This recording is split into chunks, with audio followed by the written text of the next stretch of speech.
भाई आपने अपनी ज़िंदगी में कितना बड़ा बहरूपिया देखा होगा।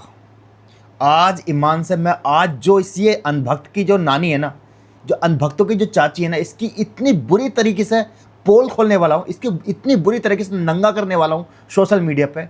यकीन मानो, धज्जियाँ उड़ने वाली धज्जियाँ। इस वीडियो को ना लास्ट तक देखो भाई। इतना समझ लीजिए कि ये जो दिखाती है ना कि मैं मतलब सनातनी हूँ, भाई ये किसी की नहीं है। सबसे पहले इसने हिंदू को ठगा, उसके बाद ईसाई को ठगा और मुसलमानों को तो लगातार ठग रही है। भाई सोचिए, चार शादी और एक केस नहीं है इस पे। आपको लगता होगा ये नफरत फैलाती है, जैसे मोहम्मद सल्लल्लाहु अलैहि वसल्लम के बारे में नफरत फैलाई तो इस पर ये एफआईआर होगी। नहीं, जब आप सुनोगे ना रोंगटे खड़े हो जाएंगे। यानी ये वीडियो ये डिसाइड कर देगी इसका जो करियर है ना, जो थोड़ा बहुत बचा हुआ करियर है ना, वो भी पूरी तरीके से जो है ख़त्म होने वाला है। भाई लास्ट तक देखो। सबसे पहले मैं आपको सबूत के साथ दिखाने वाला हूँ। भाई मैं बहुत दिनों से चुप था, but Arbaaz official is back. और जब अरबाज बैक हो गया ना, तो सोचो मेरी किस लेवल की डीप रिसर्च होगी। और मैं वो सबूत लेकर आया हूँ, यकीन मानियो पूरी तरीके से इसको ना मैं एक्सपोज करने वाला हूँ।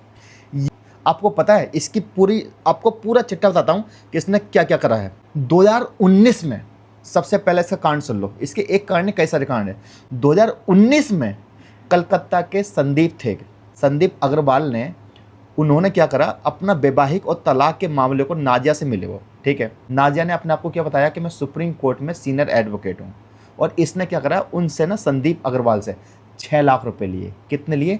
6 लाख रुपए लिए। ये उस इंसान ने लिए कि जो LLB तो दूर की बात, जिसके बाद 12th की मार्कशीट ही फेक है। मतलब 12वीं क्लास की मार्कशीट फेक, तो LLB तो मतलब ही नहीं, वकील नहीं। इनने 6 लाख रुपए ले लिए किससे? संदीप से। ठीक है, जब ये केस में कोई प्रगति नहीं हुई तो संदीप ने अपने पैसे वापस मांगे, तो नाजिया ने वकील के रोब में आकर से जान से मारने की धमकी दी, झूठे केस में फंसाने की धमकी दी। और हुआ ये 26 अगस्त 2021 को कोलकाता की ग्रीस पार्क पुलिस ने नाजिया को गिरफ्तार कर लिया। और करीब ये 1 महीने तक जेल में रही। ये पहला केस हुआ 6 लाख रुपए का। ठीक है, बाकायदा इसकी धारा देख सकते हो, IPC 419 यानी फर्जी भेस बदलना, 420 धोखाधड़ी, 506 धमकी दी, 120B साजिश जैसे गंभीर धारा लगाए। चार धाराएं लगी इस पर। इसने किसी को बख्शा नहीं। ठीक है, इसने हिंदुओं को नहीं बख्शा। उसके बाद ये बात नहीं आई, फिर इसने क्रिश्चियन ईसाई को भी नहीं बख्शा। ठीक है, रिचर्ड राफेल नाम का बंदा है, FIR नंबर भी ले लो आप इसका। ठीक है, 1422021। ठगी का यह अकेला मामला नहीं था। कलकत्ता का एक ही ईसाई व्यक्ति रिचर्ड राफेल ने भी ग्रीस पार्क थाने में FIR दर्ज कराई। उसी थाने में दर्ज कराई। नाजिया ने इन्हें कानूनी मदद का झांसा देते हुए 3.5 लाख रुपए सैंटे। कितने? 3.5 लाख। 6 लाख हिंदू से और ईसाई से 3.5 लाख। अब मामला ये यहाँ तक सीमित नहीं है दोस्तों, तुम्हें लग रहा होगा ये वहाँ तक सीमित है। नहीं। उसके बाद अनीता प्रसाद सिंह केस, ये भी हिंदू हैं। इस तरीके से एक महिला से इसने क्या करा, लाखों रुपए की इसने हड़पे इस महीने से भी। ठीक है, उसके बाद ये तो मसला हो गया जहाँ पे इसने पैसे लिए। ठीक है, उसके बाद पता चला कि लोगों ने ये कहा कि अगर ये भाई वकील है, ठीक है, तो जाहिर है इस पर सर्टिफिकेट होगा, जाहिर है इस पर डिग्री होगी। तो इसने क्या किया, 2021 के बाद ये ड्रामा किया कि इसने अपनी इंटर की मार्कशीट बनवाई फर्जी, और उसके बिहाफ पे इसने LLB दिखाने की कोशिश की, देखो मैं एडवोकेट मतलब अपना कोर्स कर रही हूँ, मैं वकील बन रही हूँ। भाई किस लेवल की झूठी। और आगे दिखाता हूँ। फिर उसके बाद 3 तलाक का सच। नाजिया अक्सर ये दावा करती हैं कि 3 तलाक केस की वो मुख्य याचिकाकर्ता इशरत जहां की वकील थी, जबकि ऐसा अदालत में कोई रिकॉर्ड नहीं है। वे कोर्ट में वकील तो मतलब वकील भी नहीं है, क्योंकि डिग्री नहीं है, बल्कि सिर्फ एक सोशल वर्कर के रूप में घूमती थी। कोर्ट में असली ज़िरा मान्यता प्राप्त वकीलों ने दी। और सबसे बड़ी बात, कोर्ट ने इसके बारे में पता क्या कहा है, ये आप सुनना। ठीक है, ये बताना नया अनभक्तों की चाची को। उसके बाद क्या हुआ कि ये तो मसला हो गया जहाँ इसने पैसे लिए। अब बताते हो इनकी पर्सनल लाइफ है। आपको लगता होगा कि यार इनकी शादी नहीं हुई, या ऐसी बहुत सारी वीडियो देखी होंगी जो एक लड़का था वो इन पे इल्ज़ाम लगा रहा था, ये उन पे इल्ज़ाम लगा रहे थे, इनकी शादी होने वाली थी। इससे पहले इनकी 3 शादी हो चुकी है। कितनी? 3 शादी हो चुकी है। और सबसे बड़ा खेल उस शादी में क्या हुआ, पहली शादी जो हुई इनकी शहजाद इलाही खान से हुई, तभी से इनका नाम इलाही पड़ा। इनके नाम के जो सरनेम है ना, इलाही वहाँ से पड़ा। ठीक है, जिसकी वजह से इनका नाम इलाही रखा गया सरनेम। इस शादी से उनका एक बेटा है। नाजिया का दावा है कि पहले पति की मौत हो चुकी है। ये दावा करती हैं कि पहले पति की मौत हो चुकी है इसलिए उन्होंने दोबारा शादी करी, लेकिन रियलिटी ये नहीं थी। क्यों? जब कोर्ट ने इन्हें बुलाया कि आप आओ और उनका डेथ सर्टिफिकेट दो, ये कोर्ट में गई नहीं डर की वजह से। क्यों जाती कैसे? ये कोर्ट इनको जलील कर लेता। ये कोर्ट में गई नहीं, भागी फिरी हैं, ठीक है। उसके बाद क्या हुआ, लेकिन इनका विरोधी आज भी इनका डेथ सर्टिफिकेट सार्वजनिक रूप से मांगते हैं, पर ये दे नहीं पाती। फिर दूसरी शादी हुई इनकी। दस्तावेजों के अनुसार पहली शादी के बाद इनका नाम परवेज आलम नाम के व्यक्ति से जुड़ा, जो दूसरी शादी हुई, ठीक है। आरोप है कि इन्होंने किसी कानून तलाक से दूसरी शादी करी थी, ठीक है। इन्होंने मतलब कोई कानूनी तलाक नहीं हुआ, क्योंकि पहला का जो दावा कर रही थी कि वो इंसान मर गया, दूसरी शादी हो गई इनकी। अब केस में जो मज़ा आया वो तीसरे केस में आया इनके मामले में, और भाई पूरी तरीके से एक्सपोज हो गई। तीसरा जो केस है ना वह है डॉक्टर सचिन प्रसाद केस। ये बात है 2017 से लेकर 20 की। क्या हुआ, 20 अक्टूबर 2017 को नाजिया ने पटना के यानी बिहार के एक हिंदू डॉक्टर, जो बहुत फेमस डॉक्टर थे, डॉक्टर सचिन प्रसाद से स्पेशल मैरिज एक्ट इन्होंने शादी कर ली उनसे, ठीक है। एक्ट के तहत शादी करी, कोर्ट मैरिज करी। इस शादी में नाजिया के जो पिता हैं मुजीबुर रहमान खुद गवाह बने। शादी के कुछ समय बाद डॉक्टर को पता चला कि नाजिया ने अपनी पिछली 2 शादी और अपने बेटे की बात उनसे छुपाई। इससे बड़ी सातिर यार मैंने अपनी लेडी अपनी ज़िंदगी में नहीं देखी। 2 शादी कर चुकी है, तीसरी शादी करी, बेटा है, इसने दोनों चीज़ें छुपा ली और कानूनी दस्तावेज में खुद को अब क्या बताया कि मैं अनमैरिड हूँ। अब मामला क्या हुआ, जब ये मामला गया कोर्ट में गया, जब बारसात कोर्ट में जब मामला गया तो धोखा पकड़े जाने पर डॉक्टर सचिन ने 2019 में 25 बंगाल की बारसात कोर्ट में शादी रद्द करने का मुकदमा दर्ज किया। अब फिर वहाँ पर मसला क्या हुआ दोस्तों, जो अनभक्तों की चाची है ना, ये पूरी तरीके से, मैंने कहा ना जब मैं आऊँगा दोबारा तो ये एक्सपोज हो जाएगी। जब ये इसे बुलाया गया तो नाजिया डर के मारे कोर्ट की एक भी सुनवाई में हाजिर नहीं हुई, क्योंकि वो जानती थी कि कोर्ट उनसे पुरानी शादी के तलाक या डेथ सर्टिफिकेट मांगेगा। आखिरकार 9 दिसंबर 2020 को एडिशनल डिस्ट्रिक्ट जज ADJI ने एक तरफा आदेश जाते हुए नाजिया को दोषी माना और शादी को पूरी तरीके से अमान्य बता दिया कि शादी मान्य है ही नहीं। सोच सकते हो कितनी बड़ी सातिर, 3 शादी और किस तरह का फ्रॉड पैसों का, ठीक है। कोर्ट ने सख्त टिप्पणी की कि नाजिया ने अनैतिक और धोखाधड़ी की नियत से एक हिंदू डॉक्टर के करियर को ढाल बनाया। बिना कानूनी तलाक या डेथ सर्टिफिकेट के बार बार शादी करना कानूनी जो है बायगेमी के दायरे में आता है। लेकिन दोस्तों अनभक्तों की जो चाची है ना वो यहाँ तक नहीं रुकी, उसके बाद की कहानी शुरू होती है आगे की, ठीक है। उसके बाद जब इनका नाम बार बार, जब क्योंकि सोशल मीडिया पर चल रहा था, बाइट दे रही थी लगातार, गरीबों के पैसे खा रही थी, लग्जरी लाइफ जी रही थी, कोई काम धाम इनके पास है नहीं, तो इन्होंने क्या किया, फर्जी नाम, फर्जी सर्टिफिकेट और झूठी पहचान का सहारा लिया। पुलिस ने अदालती दस्तावेज के अनुसार इनका असली नाम नाजिया रहमान बताया कि इनका नाम, असली नाम जो नाजिया रहमान है। वे अलग अलग जगहों पर अपनी सुविधा के अनुसार नाम बदलती हैं, ये पुलिस ने बोला। कभी नाजिया रहमान, कभी नाजिया प्रसाद, कभी नाजिया इलाही खान, तो कभी सोशल मीडिया पर नाजिया सनातनी।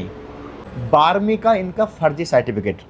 साल 2021 में फर्जी वकील के रूप में पकड़े जाने के बाद अपनी छवि को सुधारने के लिए इन्होंने क्या किया, हायर सेकेंडरी 12th का एक फर्जी सर्टिफिकेट बनाया, ठीक है। और उसके आधार पर बारसात के एक प्राइवेट कॉलेज, और कॉलेज का नाम देख लो, यह है क्रिस्टल लॉ कॉलेज में BA LLB कोर्स में एडमिशन लेने की कोशिश करी, ताकि क्या होता है कि इनकी इज्जत जो है बच जाए, ठीक है। उसके बाद ये कहानी यहाँ तक नहीं रुकी। उसके बाद जो दौर आया 2021-22 के बाद जो दौर आया वो आया सोशल मीडिया पे धर्म को लेकर के चलने का, ठीक है। उसके बाद हेट स्पीच, सांप्रदायिक नफरत, पुनीत वाली, अभी तो पुनीत वाला भी ड्रामा आएगा, अभी आपको पता होगा पुनीत बशी ड्रामा आएगा। देखो मैं अभी दिखाता हूँ अभी आपको इनकी पूरी कहानी, पूरा चिट्ठा लेकर आया हूँ दोस्तों, आप भी सोचोगे क्या क्या हुआ था इनके साथ। जब नाजिया की फर्जी वकालत का भंडाफोड़ हुआ और वह जेल चली गई तो खुद को बचाने के लिए इन्होंने राजनीति का सहारा लिया। लास्ट में राजनीति बचती है, और इन्होंने सोशल मीडिया पर सनातन कार्ड का गेम खेलना शुरू कर दिया, ठीक है, और धार्मिक कट्टरता का चोला ओढ़ लिया। इसके बाद कर भड़काऊ भाषण दिए, जैसे इन्होंने गार्डन रीच थाना केस 2024 में इन पर FIR हुई। सितंबर 2024 में कोलकाता पुलिस ने इन्हें सोशल मीडिया पर एक ऐसी वीडियो क्लिप्स पोस्ट करने के आरोप में गिरफ्तार किया जिसमें RG कॉलेज मेडिकल मामले के दौरान सांप्रदायिक दंगे भड़क सकते थे उससे, ठीक है। दूसरा 2026 में अप्रैल में, अभी पीछे लेंस कार्ड विवाद में, आपको पता होगा अप्रैल 2026 में मुंबई के एक लेंस कार्ड स्टोर का वीडियो बनाकर झूठा दावा किया कि वह हिंदुओं को बिंदी तिलक लगाने से रोका जाता है, जिसके बाद कंपनी के फाउंडर पीयूष बंसल ने पूरी तरीके से फर्जी बताया। ये तो अभी कुछ महीने पहले की बात है। और उसके बाद जून 2026 यानी जो महीना चल रहा है, आज लास्ट तारीख की है, इन्होंने सार्वजनिक रूप से हिंदुओं से अपील की कि मुसलमानों को नौकरी पर न रखें, उनके व्यापार का बहिष्कार करें और समाज में नफरत फैली।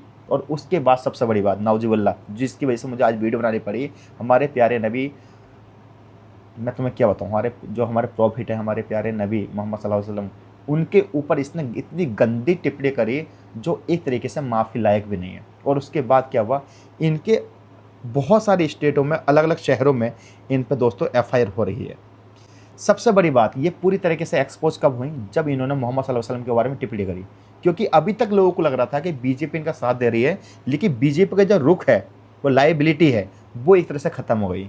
नाजिया बीजेपी माइनॉरिटी मोर्चा के सदस्य रही हैं, ठीक है, लेकिन इस विवाद के बाद खुद बीजेपी की जम्मू कश्मीर इकाई ने इनके बयानों की कड़ी निंदा की और इनके खिलाफ श्रीनगर में औपचारिक पुलिस शिकायत दर्ज कराई। मतलब बीजेपी ने इनके खिलाफ शिकायत दर्ज कराई। बीजेपी ने इनकी पार्टी के लिए एक बोझ, लायबिलिटी मानकर इनको पूरी तरीके से पल्ला झाड़ लिया। अब आते हैं कहानी पर। अभी आपको पता होगा इनकी लव लेटर चल रहा था, लव कहानी चल रही थी, लग रहा था इनकी शादी होगी, वो था पुनीत वशिष्ठ में। अब पुनीत वशिष्ठ की शादी का ड्रामा 2025 यानी पब्लिसिटी और टीआरपी बटोरने के लिए साल 2025 में इन्हें बॉलीवुड एक्टर पुनीत वशिष्ठ के साथ शादी और करवा चौथ का लाइव ड्रामा किया। इनकी शादी नवंबर 2025 के आसपास कुछ होने वाली थी, लेकिन उससे पहले ही सगाई टूट गई क्योंकि उस बंदे को इसकी पूरी असलियत पता चल गई थी।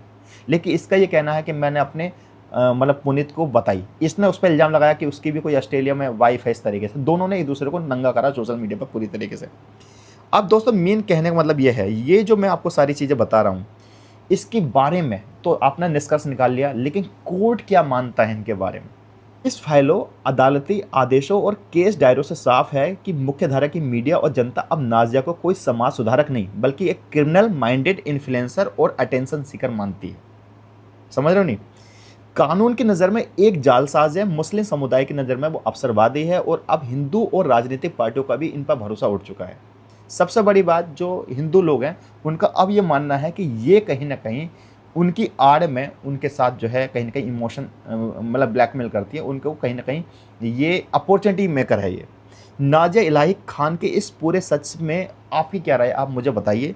लेकिन दोस्तों जो मैंने आपको बताया है वो एक एक सबूत के साथ बताया, मतलब इतनी डीप रिसर्च करी है मैंने, मैं आपको क्या बताऊँ।